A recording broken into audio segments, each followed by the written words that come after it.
Shalom saudara terkasih, salam jumpa bersama saya Romo Amo MSC dalam RSM Renungan 1 Menit pada hari puasa yang ke-30.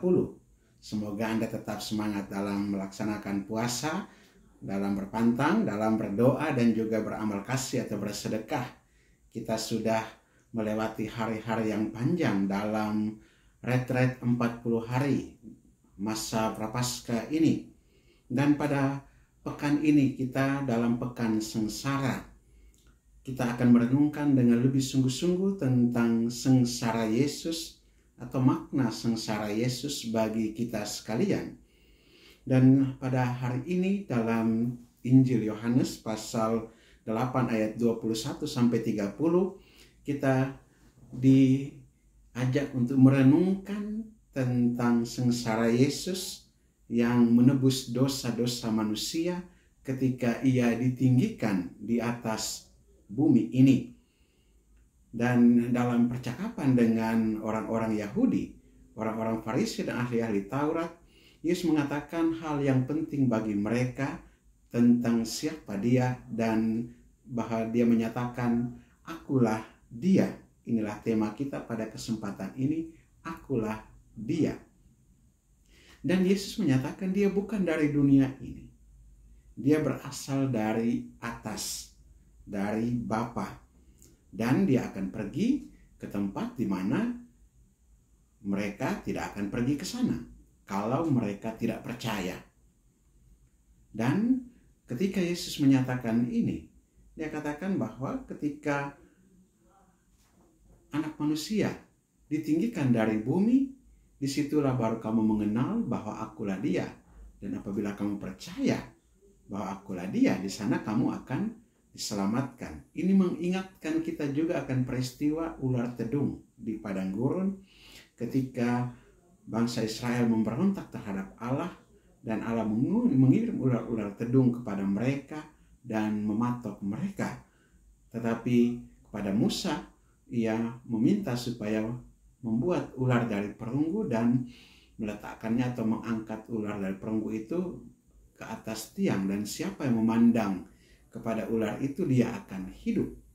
Dan kini persis Yesus mengingatkan orang-orang Yahudi akan peristiwa itu, bahwa ketika ia diangkat, ditinggikan dari bumi ini, disitulah baru orang akan percaya, akan melihat, akan mengenal siapa Yesus. Akulah dia.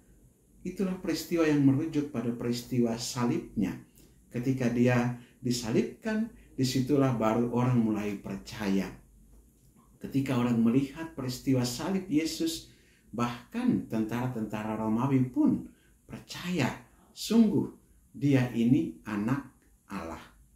Saudara sekalian, kepada kita pada saat ini, Yesus dengan salib yang ada di rumah-rumah kita, ataupun di gereja-gereja kita, salib dengan korpus, dengan tubuh Yesus, mengingatkan kita sekalian bahwa dia berasal dari Bapa dan akan kembali kepada Bapa. Dan dalam proses kedatangannya dan kembalinya kepada Bapa, tugas perutusannya adalah menyelamatkan umat manusia, menebus dosa-dosa manusia. Melalui tanda salib, di sana kita diingatkan agar kita juga memakukan dosa-dosa kita di salib Yesus. Dan kiranya melalui kesadaran diri kita dan pertobatan kita dengan memaku dosa-dosa kita pada salib Yesus dan perubahan-perubahan yang kita lakukan dalam kehidupan kita, pembaharuan diri kita, pertobatan hati kita, sungguh kiranya juga mengantar kita untuk semakin percaya bahwa Yesuslah juru selamat kita. Yesuslah melalui salibnya yang suci, ia telah menebus dunia. Semoga kita semakin percaya kepada dia yang menyatakan dirinya di atas kayu salib, akulah dia. Marilah kita berdoa. Allah Bapa kekal dan kuasa, kami mengucap syukur dan berterima kasih kepadamu. Engkau sungguh dekat dengan kami, dan terutama pada masa Prapaskah ini, dalam pekan sengsara ini, Engkau mengajak kami untuk merenungkan lebih dalam tentang misteri sengsara Yesus yang menyelamatkan menyelamatkan umat manusia dari dosa-dosa. Kami orang-orang yang berdosa datang menghadap hadirat-Mu Tuhan, seraya memohon ampun atas dosa dan kesalahan kami, tapi juga memohonkan juga semoga dalam perjalanan hidup kami senantiasa memakukan dosa-dosa kami pada salib Yesus. Dan sekiranya juga dengan memandang salib Yesus, kami senantiasa percaya dan ingat akan misteri penebusan yang dibawa oleh Yesus Putramu bagi kami umat manusia. Ajarlah kami juga untuk senantiasa memperbaharui diri dari dosa-dosa kami, untuk menata kehidupan kami menjadi lebih baik lagi dari hari ke hari, dan terutama melalui peristiwa dan melalui salib Yesus yang menjadi tanda keselamatan bagi kami. Kami juga memperoleh iman dan kepercayaan akan Engkau selamatkan dalam diri Yesus Kristus Putramu Tuhan dan Juru Selamat kami, yang hidup dan berkuasa bersama Dikau dalam bersatu dengan Roh Kudus Allah sepanjang segala masa. Amin. Berkat Allah yang Maha Kuasa turun dan tinggal atas saudara sekalian, Bapa dan Putra dan Roh Kudus. Amin. Saudara terkasih, apabila Anda berkenan dengan renungan ini dan belum subscribe channel ini, silakan Anda subscribe dan klik tanda lonceng untuk mendapatkan update renungan ini setiap hari.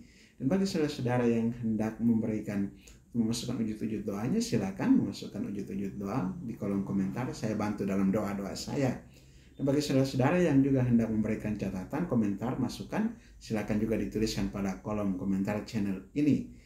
Dan bagi saudara-saudara yang hendak membagikan renungan ini, silakan dibagikan kepada saudara-saudara yang lain agar menjadi berkat bagi mereka. Tetap semangat dalam berpuasa, terutama dalam pekan sengsara ini. Kiranya juga kita semakin mengantarkan diri kita kepada Tuhan lewat sakramen tobat, sakramen rekonsiliasi untuk berdamai dengan Bapa di sorga. Tetap semangat, Tuhan memberkati.